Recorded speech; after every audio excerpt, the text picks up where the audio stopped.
do I feel good today? What's up, everybody? Welcome into our, can you believe it, Week 13, just 6 weeks left in the regular season, NFL Mega Preview. We do it every single Tuesday. Why? I'm so glad you asked. Because the numbers change, and specifically in the NFL, a half point, a full point, it can mean everything. So on this show, tell all your friends. We want everybody to join us, whether it's live or whether it's on demand. But you know, when we're talking every single game, I just can't break just anybody into the show. It's got to be somebody that knows the game, expert in the game, entertaining in the game. If you're going to join the stoic one, RJ White. So, ladies and gentlemen, without further ado, let's bring in the stars of the show. And look who we have stepping in for the maestro today, the czar of the playbook. Emory Hunt, welcome to our little mega preview. How are you, sir? I am doing fantastic. I'm glad to be on with you guys. Always great to see the lovely RJ White's face, stoic one, and always be on with you, Coach. And AB in the background. You're damn right. AB's on the sticks, ones and the twos. RJ White, good afternoon, sir. Good afternoon. Coming off a solid week, went 4-1 in the circa million. So building up a good record there. Only loss was Houston game, which I thought was a terribly officiated game. Yeah. That could have went either way. Kicking myself for not throwing Atlanta in there as my final pick. So the big question is, where are you guys at on the Survivor pool? We survived in Survivor. It was a coronary because we had the Eagles and they marched down. You know, we were initially saving the Eagles for later in the season because there weren't good matchups in week 16, week 17. Then you kind of reevaluate the schedule as the season goes along. It's like, actually, you get games like Denver versus New England now. That looks like a pretty good game in week 16 and things like that. And we're like, we can actually use Philly this week if we want to. So we decided to go for it and barely survived. So just survive in advance. That takes some guts, taking the Eagles over the Bills, but I'm here for it. I tell you what, I cannot wait to see you guys cash that $1 million plus, you and the maestro together. But for the here and the now, gentlemen, if you don't mind, let's get started. We have 13 games to get through, starting with a Thursday night matchup that, looked a little better a few weeks ago, but this is still a big-time matchup for Seattle and for Dallas. The number, according to BetMGM, is 9, the total 46.5. And Emory, I'm going to start with you because you have a best bet in this game. Which side are you headed with? Well, when you look at the matchup, the Cowboys' strength is where the Seahawks are weakest. Offensive line is a question for Seattle. The Cowboys can get after the quarterback. The receiving core in the passing game for Dallas is excellent. The secondary for Seattle, while talented, they're a bit grabby, could lead itself to getting a lot of ticky-tack penalty calls. The run game for the Cowboys is doing a great job. Their offensive line has played outstanding. Defensive line questions for Seattle in terms of stopping the run. I like the Seahawks to try their best, but the Cowboys, I am taking the under because I feel like this will be more Cowboys scoring and Seahawks not being able to get anything going consistently, especially when you're dealing with a banged-up Geno Smith behind a questionable O-line going up against a tremendous pass rush. Take the under. I'm an idiot. I threw you off because I was talking about the Colts, and we're talking about the Cowboys game, so that's on me. I apologize for that. He's leaning to the under. That's on me. So let's stay in the actual right game. My apologies. RJ, let me come over to you. Great analysis by Emory to start. How are you tackling? It's a big number for a Thursday night. Yeah, 9 seems like a big number. The look ahead was 6. My power ratings agree that it should be through the 7, but 9's a little too high for me. So if I'm going to play this game, it's going to be the Seattle side. I am not very confident in that, considering the state of Geno Smith dealing with that injury. Seattle offense struggled in 3 of the last 4. You can blame the matchup somewhat for that, but it's not like it gets any easier here on the road against the Cowboys. Dallas's offense not struggling at all, but they're not really facing a ton of notable Ds either. And Seattle's defense looked really good mid-season, taking a little bit of a step back recently. So because that look-ahead line moved 3 points, I don't think opinions should change much about these teams based on last week. We know that Seattle going against San Francisco is going to have a lot of issues. We knew that Dallas was probably going to run up a score on Washington. So I don't know why this line moved 3 points. I would lean to Seattle here. Not a lot of confidence in it based on how Geno looked last week. And we've seen a lot on the primetime games this year. A lot of teams wanting to get in and get out. And these big-time numbers, they don't cover all that much, especially on a Thursday night. By the way, I need to give a quick shout-out because we don't get notes like this very often. So glad I have recently joined this family. I'm having so much fun and feel blessed to hear from y'all every single day. Megan, welcome to the Early Edge fam. We're so happy to have you. Doesn't matter what show you're watching. We value you. Everybody say hello to Megan. Tell her how much we love having her part of this universe. All right. Now, we also want all of you to be a part of the BetMGM universe. And I tell you what, we have so many big plans for 2024. But right here, right now, we need new BetMGM customers to sign up today. And you can get $200 in bonus bets. Just place your first wager of at least $10, and you'll receive $200 instantly in bonus bets, regardless of your wager's outcome, with bonus code EDGE200. That is bonus code EDGE200. Now, Emory, let's get to your first best bet of the show. And we're talking the Colts, and we're talking the Titans. And last week on Sunday, we said the Colts and the Titans were two teams maybe you weren't looking at that would win, and they both got the job done. So as we head into this week, how are you handicapping this game? What's your best bet? What makes the Colts so solid and why I'm taking the Colts in this ball game is not – obviously, I wanted Anthony Richardson to be there. He was trending well and tracking well for a rookie, but you think about their run game and their defense. Those two seeds still win you a lot of football games in the National Football League. So the Colts, to me, will do a great job of trying to make this a Gardner Minshew versus Will Levis game. That's not a game the Titans want to play. They want to run Derrick Henry. We saw the Colts do a great job of slowing him down in their first matchup in which they were able to dominate against Tennessee. I think that happens again. They'll force Will Levis into some bad decisions. Take the Colts here. Lay those 1.5 points with Indianapolis. Yeah, Emory brings up a really good point, RJ, that lately, because of the quarterback situation, we've seen the number for Derrick Henry just come down, because they're just loading up the box. Do you see the same thing for this week? Yeah, I think it's likely. I mean, you just want Will Levis to try to beat you. But on the other hand, if you're the Titans defense, you want Gardner Minshew to try to beat you, especially when he's going on the road. I don't know that I trust him fully. That's my only hesitation about going fully on the Colts here. I think the line is about right now. When it was 2.5, I was kind of looking at the Titans, but numbers come down because Jonathan Taylor out. It was just announced as we started. Or was just reported as we started our program that he will undergo thumb surgery tomorrow in LA with the hope that he can return in 2 to 3 weeks. Jim Irsay told The Athletic. So he's not going to be in there for a few weeks. It's going to be Zach Moss. Zach Moss was very effective in the lead role early this season. So I don't know that I would drop the line and rush to take the Titans because Jonathan Taylor is not in this game because Zach Moss has played well. So at this point, it's getting to the point where the Colts might be the value. I'm going to wait a little bit more, see if it drops down to pick him, and then maybe look to the Colts because I think Gardner Minshew can go and get the win. It's tough to back him on the road in a divisional game, but you just can't play Tennessee right now because that offense does not look like it's great. And only beating Carolina by 7 in that game, it's like well done, you covered, but not an impressive performance there. That's what I used. I just had to call my producer because I had the Colts as my lock of the week. Maybe I should leave them. And ride with Emory, but I'm going to tweak it a little bit based off of doing this show right now. We're always evolving. We're always paying attention to what's going on. By the way, thank you to the chat. One other little nugget on this game before we get to the next one, because it's not always just about betting here. We like to look at the whole scope. The Colts are currently in the third wild card spot at 6-5. The Texans and Denver tied with them. Those two teams play each other. We'll get to that game later in the show, but that'll be an interesting little nugget to look at as we head into the final 6 weeks of the season. All right, the next game. Do we have to? Chargers laying 6 on the road against the Patriots. The Patriots are an absolute mess. I don't know that we've ever seen this team with this coach be a bigger mess than what they are right now. RJ, I'm going to start with you. The Chargers also probably are going to be looking for a new head coach at the end of the season. How are they favored by 6 when they travel cross country and play early on a Sunday? Because people watched the Patriots play last week. The bigger question was, how are the Patriots ever minus 3.5 on the road against any team? I know the Giants are considered the worst team in the league with Tommy DeVito at quarterback, but the Patriots are not that far behind, especially we didn't know who the quarterback was going to be. And then when it was announced that it was Mac Jones, the line shot up. People were rushing out to bet real American dollars on New England laying 3.5 points and then 4 points, then 4.5 points in that game. So I don't get it there. I think now the market has a better valuation on New England here. I think they're still kind of high on the Chargers. The Chargers, I keep saying, are an average team at best. This line was 4.5 on the look ahead. It shot up to 6. I think 4.5 is closer to the right number. I might even make it 3.5, because I just do not trust the Chargers to cover by margin against anyone, even this bad Patriots team who at least is playing at home in this game.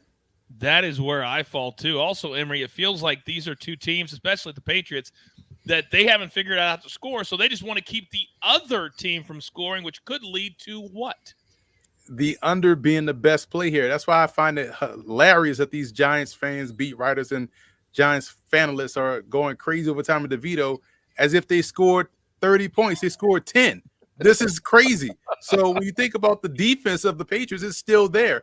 And what they can do is make things tough for any quarterback. They force you to hold the football, which is why they had so many sacks against Tommy DeVito. They'll have a lot of sacks here against Justin Herbert. On paper, RJ said it best. This is an average team, the word team, but they have above average talent, and that above average talent should help them score more to win this ball game. But yeah, 6 points, way too much with that defense. I'm gonna take the under because I see this one being more 20-3, 20-10 for the Chargers. But I like the under more than anything here. Yeah, the only reason there's a 4 in front of this total is because of the Chargers, and people still think in their minds that they're an over team because of Herbert. They are not anymore an over team. They also struggle to score because of turnovers and that injured hand. Next game, Detroit coming off a beatdown at home on Thanksgiving. They've had to sit on that, gentlemen, by the time they tee off on Sunday for 10 days. They're laying 4. They're going to the Saints. The Saints had a chance to kind of separate themselves in the NFC South. They couldn't do it. They lose to Atlanta. So here's the number 4, and the total is 46. Emory, let's start with you. Do you see this as a good get-back spot for Detroit? Absolutely. This is simple analysis. Derek Carr is starting for the Saints. Take the opposing team. Lay the 4 points with the Lions. This offensive line will do a good job of allowing Jared Goff to have some time. Saints are banged up a little bit on defense. And on defense for Detroit, they can get after the quarterback. They're going to have so many sacks against Derek Carr, and they may even turn the ball over a lot in this ball game. Until we see America's quarterback out there starting for New Orleans and Jameis Winston, the Saints offense is horrible to watch. So lay these 4 points comfortably with Detroit. RJ, do you agree with that analysis? Yeah, I would lay it with Detroit. I'm not as high on them as Emory. I think I would make this line 5. Now the look ahead was 3 and it's 4 now. So I think there's still a little bit more wiggle room to go up. But that Detroit defense is collapsing. 7 yards per play against Green Bay last week. That now puts them on 21st in the season in that metric. They're 26th in sack rate and 30th in the red zone. So you would think that the Saints might be able to score some points, but the Saints just struggle to score in the red zone at all. We saw it at the beginning of the year against that Titans game, and the struggles have persisted, and they were 0 for 5 in the red zone against Atlanta, where they moved the ball. I mean, you look at their stats, you'd figure, they actually had a pretty solid game. 9 drives of 40-plus yards with no touchdowns because they cannot do anything in the red zone. And now you got all these injuries piling up. Rashid Shaheed suffered an injury, I think, first play of the game, tried to play through it, did not work for him.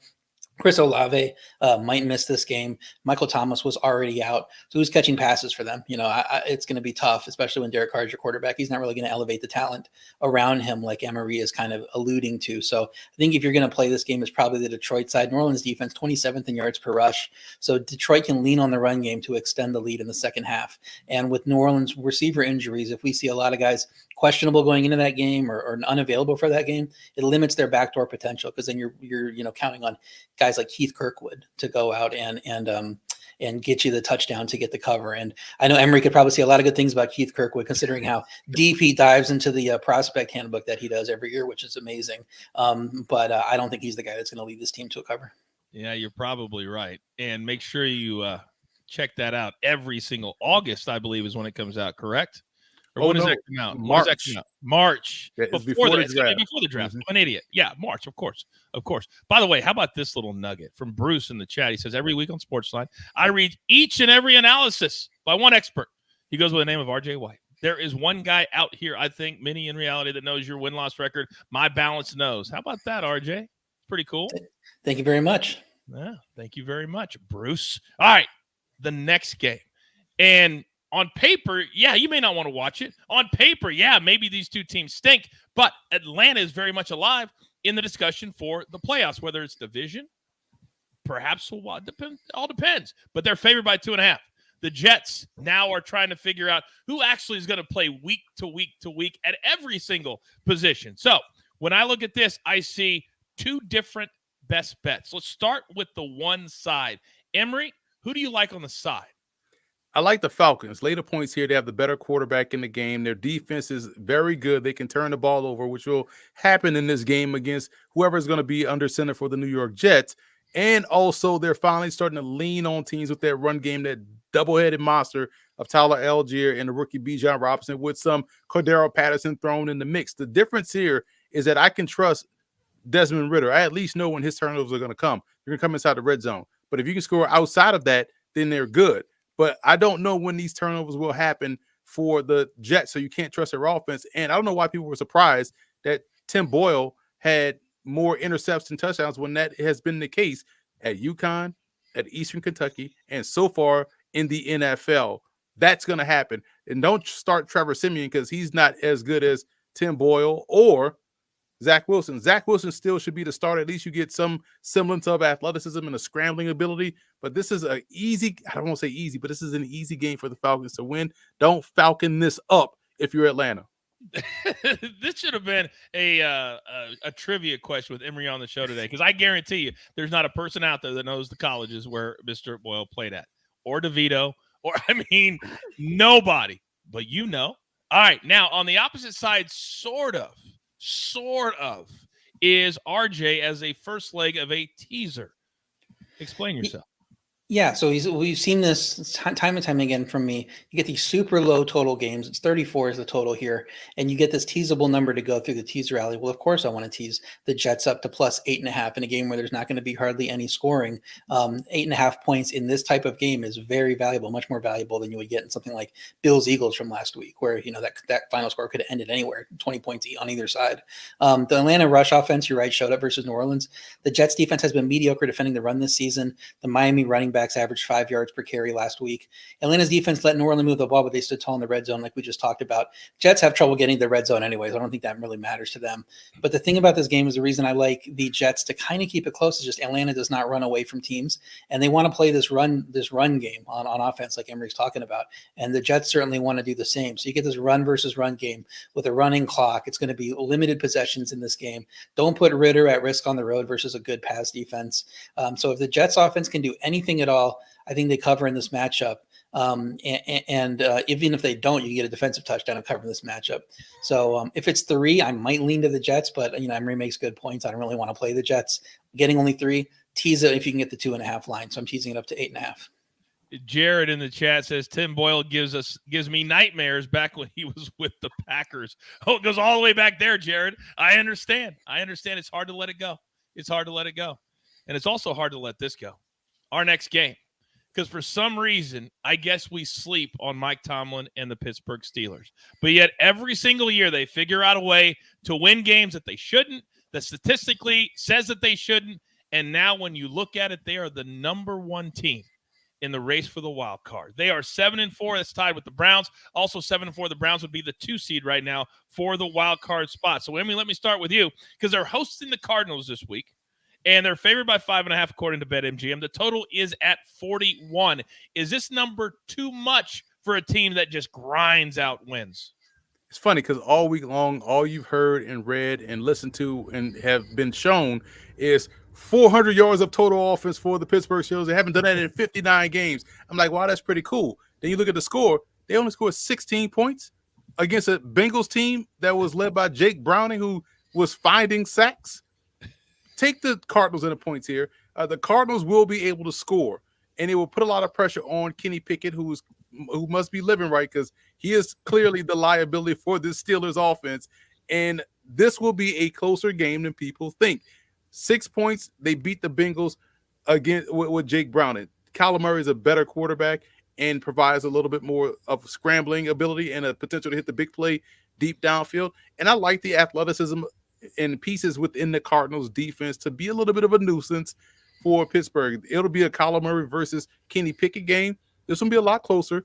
I'm not going to say who I think will win, but 5.5 points seems like a lot, so I'm taking the Cardinals. Okay. I have a tendency to agree with that because they win too many games, 13-10, 16-13, something like that. But it begs the question, RJ, are the Steelers your pick this week to stay alive for $1 million in your Survivor? They might be. They're one of 3 options. We're still hashing it out and figuring out what we're going to go with. Even with the great hope meal, though, you can't back them to win by margin. All their wins this year were within 7 points. So Emory's making a great point there. I think if you want to play this game, Arizona's the way to look. The look ahead was 3. And I know that the Steelers came out, looked awesome offensively, but it still seems like too much of a jump from that. So inflated off that, it was an awful Cincinnati defense. And so their stock is inflated there. Arizona stock deflated after a blowout loss. So the value definitely going to be on the Arizona side if you're going to play this game. And I thought that offense took a major step forward. I mean, they didn't score the points, but 6.2 yards per play. They're attacking downfield a bit. And I think they had like 8 plays over 20 plus yards in the game for the first time in forever too.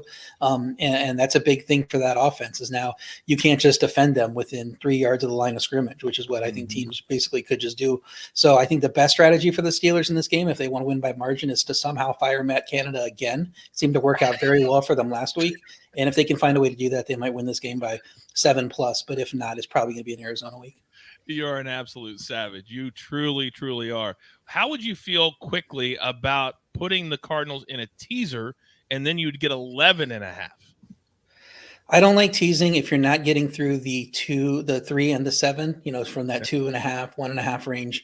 Get through those. Those are the key numbers. If you like the Cardinals enough to tease them up to 11.5, you should like them enough to play them at 5.5. Because in both situations, you're just getting better value for them to cover in that number. You're not gaining any value by moving the number based on the teaser price you're going to pay. Hashtag educate and entertain. Even I can learn as the host of this show. That's why you listen. That's why you watch live. Now, this next game is the only game of the week that has a total that has a 5 in front of it. Barely. 50.5 according to BetMGM. The Dolphins on the road favored by 9.5 as the Commanders continue to nosedive. Reports coming out the last couple of days that out of respect for Ron Rivera, they're not going to fire him. They're going to let him walk away at the end of the season. So basically, if you believe the reports, and there's a lot of them out there, he's a lame duck coach. So Emory, let me start with you because with the 50.5 and the way the Commanders have been playing lately, what do we do with this? The easy play would be the lay the 9.5, but I always worry about backdoor situations. The 50.5 here is fascinating because they're expecting a blowout. But in my eyes, when you think about blowout at the NFL level, especially what we saw them go through last weekend where they lose Jalen Phillips, we may see them get up early and get up quick and start pulling guys out and start playing reserves to, sustain health and get on to the playoffs in the postseason at close to full strength. This game could be 34-3. That helps you cover, but it also helps cash this under. The under is the play here. I think we'll see Sam Howell, who's been solid for Washington, but has taken a lot of sacks, continue to take a lot of sacks from Bradley Chubb and Van Ginkel on the opposite side. They'll try to find their second pass rusher outside of Chubb in this ball game. And I just think it'll make it tough for Washington, who doesn't have a run game, to find consistency to stay on the field. So I like the Dolphins here, but I like that under because I don't think they'll run up this score, so to speak. I don't think Washington will get anything over 13 in this ball game, but I expect, Miami to at least get 30. So I like the under. It's almost like you're describing the same thing, Emory, that happened last week against the Jets. They jump up. It wasn't pretty. They weren't super, super dynamic, but they always had them at arm's length, and then it would stay to the under. RJ, with what Emory just described brilliantly, do you like the under, and is the 9.5 this way too much? Yeah, it seems like the over-under is a little bit inflated for this Dolphins team that doesn't play as well on the road. My problem is, of course, this Washington defense is terrible. I mean, they gave up 10.3 yards per attempt to Dallas. I think Tyreek Hill's around 1,300 yards on the season. That's gonna the buzz is, will he get to 2,000? He might get to 2,000 in this game. Like he might get 700 yards in this game against this defense. They're so bad. Miami's defense 7th in sack rate, but Jalen Phillips' loss is huge. That gives Howell more time in the pocket to help backdoor cover on the over or on the spread. The spread was 6.5 on the look ahead. And again, Washington struggled against an elite defense. Miami beat up on a team with no offense. Those games went the way you would expect them to go. This line shouldn't move 3 points. If there's any value on this line, it's going to be on the Washington side. Washington is better than the Jets. Remember, that line was 9.5 last week, Dolphins at Jets. So I think you're going to get value on the Washington side if you're willing to play it. You kind of see a pattern here with my advice this week. It's a lot of ugly dogs this week because these lines coming off a week where 12 favorites covered heading into that Monday night game, and then we couldn't get the cover there to make it a historic day. But so many favorites covered, these lines are getting inflated for the favorites. I think this is going to be a good week to typically look at the underdogs and see where you can find value. normally we see this happen at the beginning of the year on sides when several teams jump out. The sports books over exaggerate the other way. Now we're seeing it with the favorites again. Totals. Now we're seeing it with the favorites. So jump on these value, but you can't play every game because now a lot of teams have motivation. A lot of teams do not. This next game, both teams big time motivated. And all of a sudden, the Broncos are now a team that's trending in the right direction. Very tough one for Denver and Russell Wilson. They will go to Houston. The Texans coming off a really difficult loss last week where a 58-yard field goal bounced off the upright at the end of the game, or they would have gone to overtime. So the Texans are favored by 3.5. The total is 47. RJ, you like a side as an official play in this game. Which one? I'm going with the Broncos. I'd like to hear from Emory when I'm done to see which of these two teams he thinks is the better team, because the market is telling you it's clearly Houston. And they've won by more than 3 in one of their last 5 games. That was against Arizona, not a great team. Denver's won 5 straight. 4 of them came at home, so this is a little bit tougher situation here going on a road against a very good offense. Takeaways have been key to their defensive success too, which is one of the reasons I loved them last week against Dorian Thompson-Robinson at home. But Houston back to 0 turnovers last week in Jacksonville loss after a shaky stretch. So if they're not turning the ball over, it's going to be a little tougher for this Denver defense. But Houston's defense, 24th in yards per play, 28th in yards per pass. And Denver's offense now has the best interception rate in the league over Houston because Russell Wilson is quietly having a very good season. The offense managed 3 drives of 70-plus yards against an elite Cleveland defense.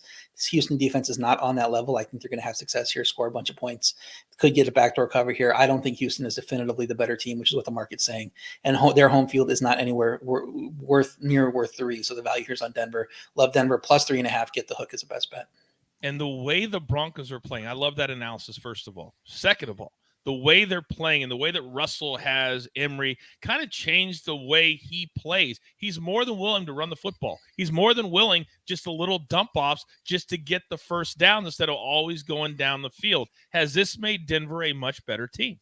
It has so much complimentary football going on that you got to love the Broncos. I'm with RJ. I love the Broncos here. I'm taking them plus the points. I will say this, full disclosure. I had one of these every weekend. I do a wild 12 to 16 team parlay in college football and in the NFL.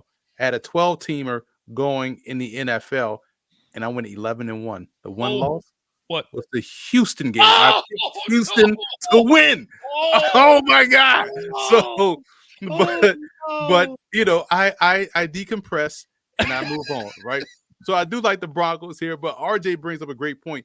And here's the reason why I like Denver is when you think about how they're playing defense, they force you to play from within the pocket in terms of quarterback. And we know CJ Stroud does a great job of buying time, extending the play, and keeping his eyes downfield.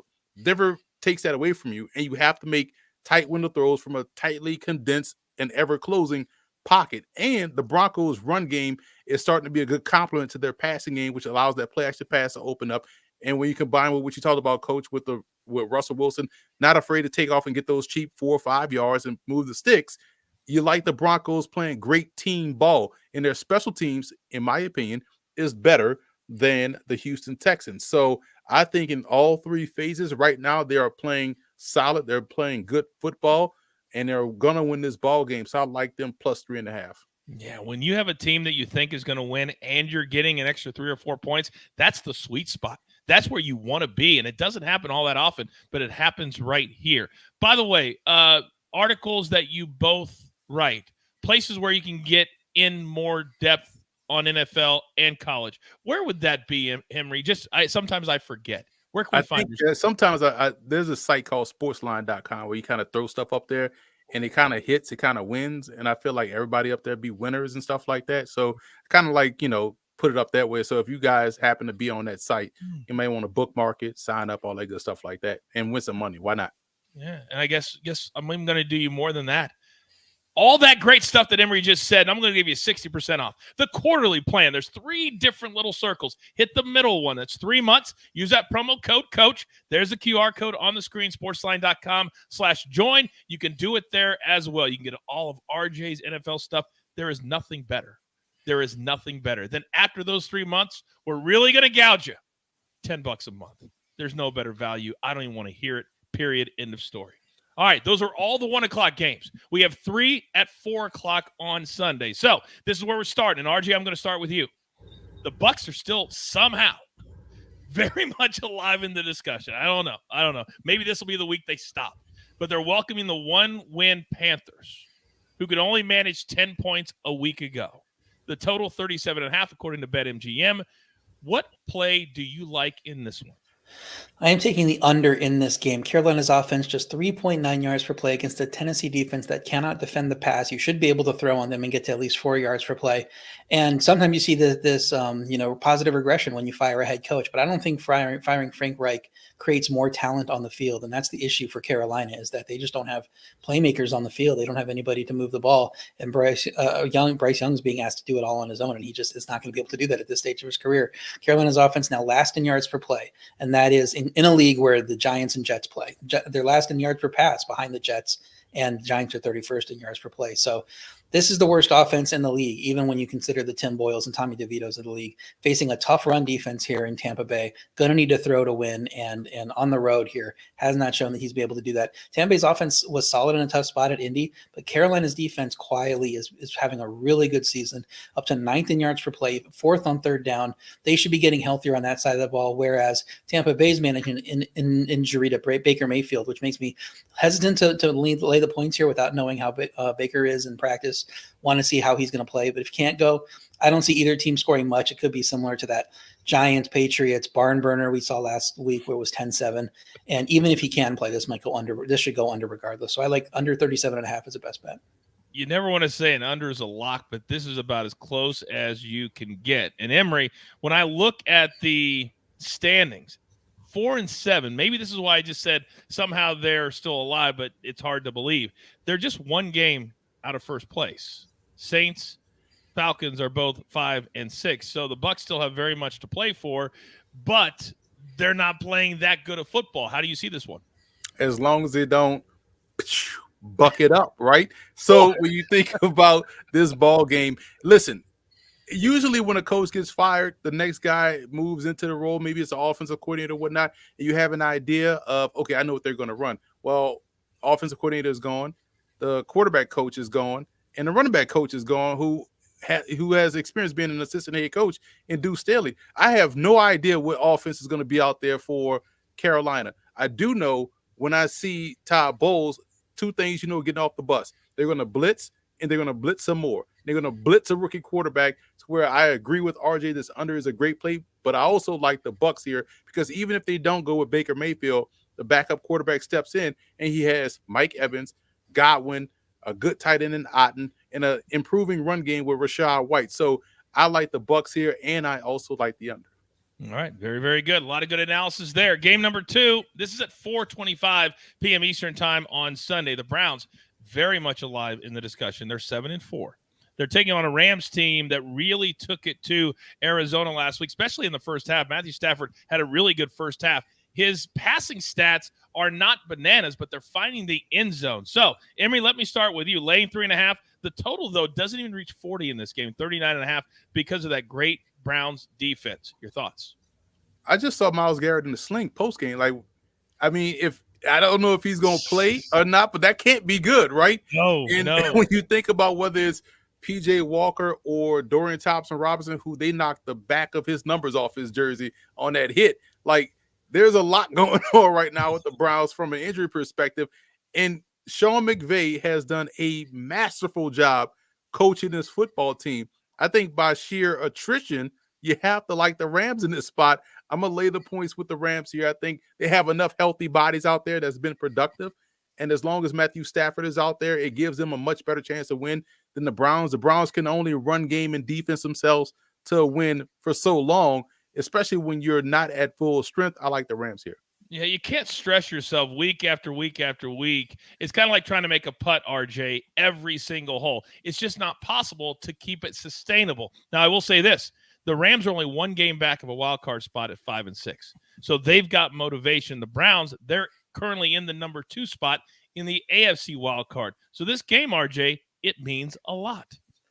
It means a lot, and that's why Myles Garrett's going to be out there. With one arm, he's better than 80% of the defensive ends in the league. So if you want to throw him out there with one arm, I'd be fine with that. Problem is that the bad Cleveland offense cannot operate without Deshaun Watson at quarterback, and Deshaun Watson was not playing well himself. But now that he's out, there's no reason to respect the pass game. It's now 30th in yards per pass. That Rams defense showed up against the Cardinals, gave up just 4.6 yards per play. They are struggling to create turnovers, but at home they should have a chance here again against Dorian Thompson-Robinson if he's able to play. He sustained an injury in that game too. Maybe we get Joe Flacco in this game. I think that's where he signed. I think the injuries are piling up, and we might get Joe Flacco appearing somewhere in the league soon. So that'll be fun. Rams offense 5th in sack rate, so they could block even if Garrett is playing, but limited. Arizona's offense, or Rams offense, also 8th in red zone rate. The one place where Cleveland defense struggles most, they're 24th in red zone rate. If you can get to the red zone, you can score on Cleveland. And I was right on the overinflation on Cleveland last week. I said they do not play well on the road. They've given up about close to 30 points per game, around 29 points per game on the road in their last 4. And then they gave up 29 to Denver. So that's kind of the same thing here. This line looks right, but getting Kyron back, he was huge for the Rams. It was -1 on the look ahead. I would have smashed it at -1. Got up to 5, I think 4.5, 5. The market bet it back. They said the Browns aren't that bad. At 3.5, I'm with Emory. I think you want to look to the Rams. Okay. I'm all over the Rams as well. Now, gentlemen, once in a while, it doesn't happen every week, but every now and then you get those classic great team matchups. And our last game at 4:25 Eastern on Sunday could be the game of the year, but it's very, very fascinating. We're going to break it down right now. The 49ers are going on the road to the number 1 seed Philadelphia Eagles. Yet, look at the numbers. That's not a typo according to BetMGM. The 49ers are the favorite on the road. Now, there's a lot of reasons for this total at 46.5, but Emory, I'm going to start with you because you like the home team here, but I need to know why. The Eagles are the only team in the NFC that can match physicality with San Francisco on both sides of the line of scrimmage and expect Lane Johnson to be back out there. It was smart to not play him against Buffalo in a driving rainstorm on a slick field when you have a growing injury. Now, weather should be comparable to where you can have that success out there, and the Eagles can play any type of game you want. Their strengths actually line up to where they have some opportunities against San Francisco, and the 49ers not being able to have telling Noah Hufanga, the safety, aids the Eagles' run game. And when you look at Brock Purdy, I know people are saying he didn't play a lot in the NFC Championship game. That's why they lost. Well, we're about to find out a lot about how much he means to that offense and how much he would have had success. I think the Eagles tee off on him in this ball game. I like the Eagles to win this one in an impressive fashion, so take them +3 while you can. Matt F. says, I love that pick, Emory, and I think a lot of people's do, but Faustino says, Niners all day. You're going to have a lot of people on both sides of the fence. That's what makes this so much fun. RJ, where do you fall? So I moved the 49ers up 0.5 point in power ratings. They look unstoppable. They look like a juggernaut. This is what the line is telling you, that nobody can stop them now. They look back in Super Bowl form offensively. Well, Philly defense coming off a 92-play marathon against Buffalo. You figure San Fran scores here. I moved the Eagles down 1 point, dealing with injury there. And the defense I don't know about this defense at this point. San Francisco's defense has been excellent since the bye, but they did just face a banged-up Geno and Tampa Bay at home their last 2, so it's not great. In terms of competition, they're going to definitely face a step up here. Philly's offense struggled to protect the ball, but top 5 on third downs, top 5 in the red zone, 3rd in point. That's how you get to 3rd in points per game, despite just being 10th in yards per play. Comes down to me, will Lane Johnson play? If so, lean to the 10-1 Eagles catching points at home. I mentioned the power ratings for this team. I moved the Eagles down 1 point. I moved the 49ers up 0.5 point. That got the line all the way to pick them for me. So if there's value in this game, it's got to be on the Eagles side. Either way, I probably like the over better than anything because I think both these teams can score. I want to be on the +3. So if you have +3s available, we'll see if it gets up any higher. But at +3, I'm probably going to play the Eagles. Of course, we will break down this game as well as all the other games on noon Eastern version of the Early Edge on Sunday afternoon. I can't wait for that one. Now, as many of you know, my guys, Emory Hunt, RJ White, we are everywhere, including CBS Sports HQ. We need the sports news anywhere. We've got breaking news to bring you. Then get your sports anytime you want them. Big trade news overnight to discuss. Because we know you need sports all the time. A lot of movement in the rankings this week. A legend adds to their legacy. We're bringing you that breaking news right here on HQ. CBS Sports HQ, anywhere, anytime, all the time. Yeah, me and Emory just dazzled it up just a few nights ago together on CBS Sports HQ on SportsLine at 6 p.m. Eastern Time. Check it out. It's a good show. All right, Sunday night football. Now, the Chiefs started to look like the Chiefs again, at least in the second half. Down 14-0 in Las Vegas. They come back to win 31-17 and cover in the process. They're laying 6.5. Now they go to Lambeau, to a Green Bay Packers team that just laid the Lions out. The Lions beat the Chiefs on opening night. See where I'm going with this? Maybe they're a little better than we think. A lot's happened between now and then, or from then to now. Total 42. So, RJ, let me start with you. Did the Chiefs do enough in your mind to warrant laying almost a touchdown against a Packers team that is playing better? Yeah, that's tough to say, especially on the road. Packers, we know, have a great home field advantage. They have for years and years and years. One of my best home field advantages in the league. They're also getting extra rest after playing on Thursday. I think this line might be a little high, maybe 2 points too high here. Kansas City definitely got its act together after the early scare versus Vegas. But statistically, those two teams look very much similar when you go down to the box score, and that should not happen in a Chiefs-Raiders game. Allowing 6.2 yards per play is a small crack in what's looked like an elite defense, one of the best in the league this year. So I'm a little worried about that, especially with Green Bay's offense now playing well. Jordan Love finally looks like he's getting it together and avoiding some of the bad turnovers he had early in the season. And really, engineering a offense that's been pretty good 3 of the last 4 games from him. Green Bay's defense allowed 5.9 yards per play against Detroit, but Detroit lost 3 fumbles, went 1 for 5 on 4th down. So I think Kansas City's going to be better. It's going to be a lot more scoring in this game people expect. I would lean to the over. But Green Bay is a solid 13th in yards per play on both offense and defense. I rank them below average in power ratings, but maybe I shouldn't at this point. Maybe they should be an average team. And if they are an average team, this line is way off. So I think lean to Green Bay, lean to the over, and expect the Chiefs to win the game by 3 or 4 points. Yeah, we know, RJ, that one of these storylines that's going to be talked about ad nauseum this week is how the Packers, Emory, had a young wide receiver core that's starting to come into their own. They made some ridiculous catches against Detroit.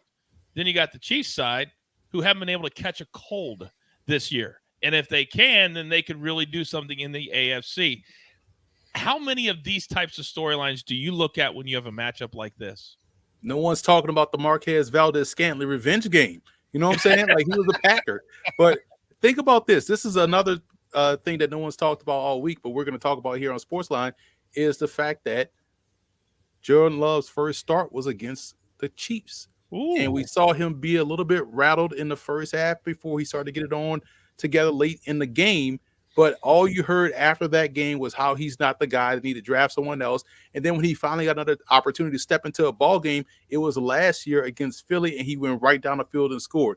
Confidence is a great thing. It's a fragile thing, but it's a great thing to have. And when you have that confidence, you saw them against Detroit. First play of the game, deep shot. After that, they felt confident to go out there and throw the football and lean in on Jordan Love's ability. I think he had this game circled when it came out on the schedule. He wants to show that what you saw in the first start is not what you're going to see now. I like the over. I like that it's below 45 because at some point the Chiefs are going to pick up on offense once again. And maybe this is the week, but we're going to have a couple of weeks where we can play the overs before they go back up if that's what happens. Both of you, thank you for that particular game. Now we're down to the final one. And when this was put on the schedule, just like a lot of the Jets primetime games, it made sense. Burrow against Trevor Lawrence. Bengals against the Jags. Now it's like, So, RJ, let me start with you because this is the other side of your teaser, and this is the Jacksonville squad that's got to be feeling pretty good about themselves after going and beating Houston last week. Talk to me on this one. Yeah. Second leg of the teaser, we're taking the Jaguars down from 8.5 to 2.5. Classic teaser spot there. I think they're going to win the game. I think they probably could win by margin. I think the line should be a little higher. but I wanted to tease something with the Jets, and this was the perfect thing to do it with. This line is 8.5 now. If Joe Burrow was in, like you're talking about, I mean, the Bengals might be favored in this game. It might be pick 'em. That's how much he matters to the line. Jacksonville's pass offense back on track after that hiccup against San Francisco a few weeks back. Now they could face a Cincinnati defense that's awful. 32nd in yards per pass, 32nd in yards per play. Just gave up the first 400-yard game to Pittsburgh, to a Pittsburgh offense, and since pre-pandemic times almost. It's just so bad defensively. They made the Pittsburgh offense look great in a road spot too. I mean, there has to be a low point for what on paper should be a solid defense. Browning was okay in the home game there, but he had no rushing in that game to lean on. And the primetime road spot is much different than the spot he had last week. Jacksonville's defense can be thrown on, but I don't know that Browning's the guy to do it. We'll see if T. Higgins is back. If he's not, that is another outlet that he can't rely on. So they can just double and triple team Chase and try to make Jake Browning go somewhere else with the ball. And Jacksonville has shown they can beat bad teams by double digits. And Cincinnati at this point is definitely a bad team. So I think if you want to lay the 8.5, it's fine. You should have got it earlier when it was 7.5, but tease it now before it gets any higher. Yeah, no doubt about it, because it will only go higher. It's not going to come down, certainly with the way the Bengals looked a week ago. So, Emory, let me come to you on this side. It appears very obvious what we should do, but also we've seen in primetime games, especially Monday nights, the under has been the play. Do you agree with that? Totally agree, because RJ laid it out perfectly. There's nothing to be afraid of from this Bengals offense in terms of the quarterback position, which would allow the Jacksonville pass rush to get after Jake Browning, who takes a lot of sacks. More than half of are his own fault. And I think this Jacksonville defense will eat figuratively and literally. Big cat takes little cat in this situation. I'm taking the under as the best play here because I trust their defense and just enough offense on Jacksonville's side to get the job done. All right. Boy, this is going to be a lot of fun to see what the narrative is come Monday night with all of these teams that are tied at 8-3, including Jacksonville, including the Jags, to see how because even one bad week could cost them the number 1 seed. That's how tight the AFC is. All right, you guys know on this show, we throw up our best bets, and I let my guys tell you why they're making them a best bet 5 days early. There they are. RJ, start us off. I have Broncos plus 3.5. That line should be on the other side of 3 because Denver might just be as good a team as Houston at this point, and the market is not pricing them as such. I have Panthers Buccaneers going under 37.5 points. Cannot expect any scoring from the Panthers, and the Bucs dealing with injury at the quarterback position. Probably going to be held in check by an improving Carolina defense in that game. Then I have a teaser taking the Jets up to plus 8.5, taking the Jaguars down to minus 2.5. Both perfect teaser numbers to get through the 3 and the 7, and both spots the Jets in a super low scoring game where they should be able to cover it. Jaguars in a game against a team without much offense to worry about and a bad defense should easily be able to win that game by 3. You want to have a half a point when you're doing a teaser. Very, very important. Make sure it's a half point, not on the full point. Emory, talk to me. Eagles did a lot of great things last year, but I guarantee if you talk to them to a man in an honest moment, they are sick of hearing about this asterisk that if the 49ers had their guy, they would have won. They had no quarterback. Well, guess what? You get to settle this on the field here. I think they will leave an emphatic statement against San Francisco, take them plus the points. We talked about the Colts in their defense and how well they've been playing defense this year, especially up front. That's going to be an issue for a rookie in Will Levis, so lay those points with Indy. And the Falcons can win this one 10-2, and it would help you cover the under and help them cover the spread. The Jets don't pose a threat offensively because the one thing they're great at, that Falcons are really good at themselves, which means running the football, which means, guess what? They know how to stop the run. They will make them throw the football. It won't work out. The Falcons will win easily. Can you imagine if it was 10-2? If there was ever a 10-2 final? Oh my goodness! Now on this show, we like to use a little phrase that hashtag it pays to watch live, meaning you can't just bring up the recap screen if you want to get a little added bonus. So many people in the chat, Emory, they're saying, "Hey, is Emory going to have any FCS picks for this weekend?" I know it's college, but I thought maybe today, right here, right now, you could throw out a little knowledge for those people that decided on a Tuesday afternoon to catch us live. Listen, if you want to get locked in with these FCS, I've made a significant run the last month and a half of the season with these FCS plays. So keep it locked on SportsLine early Saturday morning when they release those FCS lines. If they come out a little bit earlier, you get all these plays that'll be locked in on the site. So it pays to watch, it pays to subscribe, it pays to make sure you hit that promo code, because we're going to have some outstanding playoff picks here in round 2 in the FCS. Some great matchups. I'm going to lay them out perfectly on SportsLine this weekend. Yeah, I don't want to hear anybody complain. We laid it out for you. That's where you get it. Doesn't hardly cost you anything at all. You spent more at Dunkin' Donuts this morning than it would cost you for a month to hang out with us and the crew. Emory, are you available next Tuesday? I think I'd like to have you again. Let's make that happen. All right, you guys know, pay it forward. Be kind to one another. It's the middle of the afternoon. Have dinner with the family tonight and enjoy it. And remember this, there's only one thing left to do, and I believe you all know what that is. You've got your marching orders. Let's take all of these NFL early edge tickets twice straight to the pay window. My entire crew, love them all. Emory Hunt, RJ White, the stoic one, AB on the ones and the twos. I am simply the coach trying to keep this train on said track. We grind for you so we can win with you. We'll see all of you tomorrow morning live, just like we are every single weekday at 10 a.m. Eastern time. We grind for you so we can win with you. It's what we're all about right here. The Early Edge. Good luck.